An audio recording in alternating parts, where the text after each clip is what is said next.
Be a man is a term that I'm sure almost all American men have heard throughout their lives.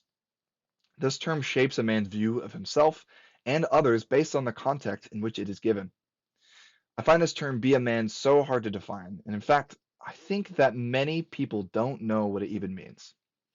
Right now, there's an unhealthy connotation um, to what it means to be a man. So we need to know how society defines a man and how to change that definition. To start off, there are two main myths that are attached to manliness. One is that men should be emotionless, and the second is that men should pursue things that do not matter. First off, asking a man to act emotionless can give them a mental health designation called alexithymia. According to the Science Direct, alexithymia is a subclinical phenomenon that involves a lack of emotional awareness, or more specifically, difficulty in identifying and describing feelings and in distinguishing feelings from bodily sensations of emotional arousal. The truth is that all men and women have emotions. Although, according to the American Science Association, it's predicted that about 80% of men in America struggle with some form of alexithymia. This means that all these men have struggles with being able to control their emotions. If one does not accept or embrace their emotions, then they can lose control. Now, the second myth that is attached to manliness is the expectation to pursue trivial things. Former NFL player Joe Ephraim outlined these trivial things that boys attach to manliness in his TED Talk at the TEDx Baltimore 2013. These things are that men have to be gifted on the ball field, in the bedroom, and with their billfold.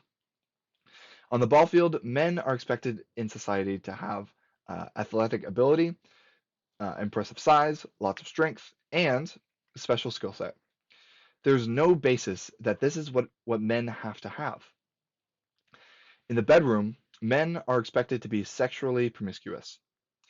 If a man has not had sexual experience with one or more females, then they are deemed unmanly.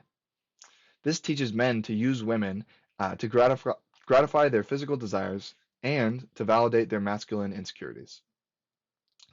Now, finally, if men are not successful with their billfold, or in other words, they are not successful economically, then they are viewed as failures.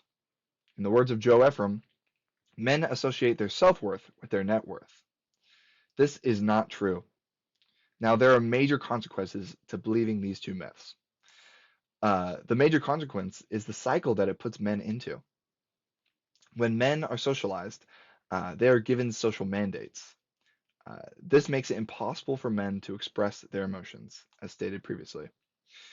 As a result, men go into a state of depression that they are not able to work through, and it forces them to keep it a secret. This secret depression leads to men isolating themselves.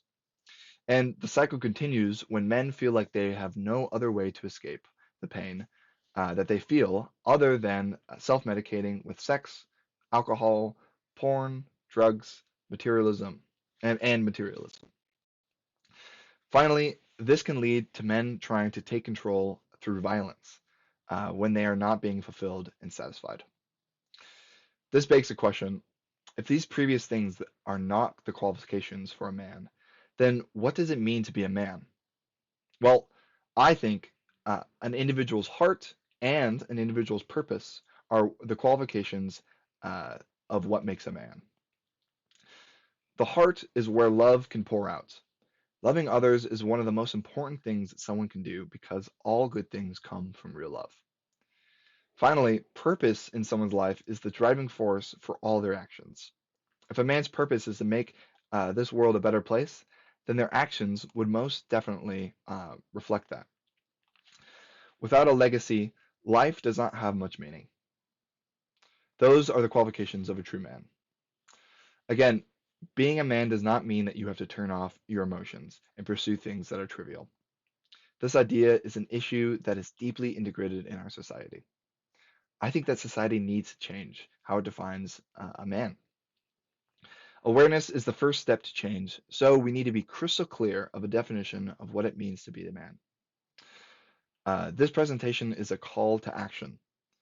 This call is to change how we go about our everyday lives, how we raise our children, how we look at slash treat those who do not meet up to society's expectations.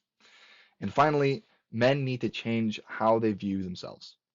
If we do these things, I believe that men will change for the better.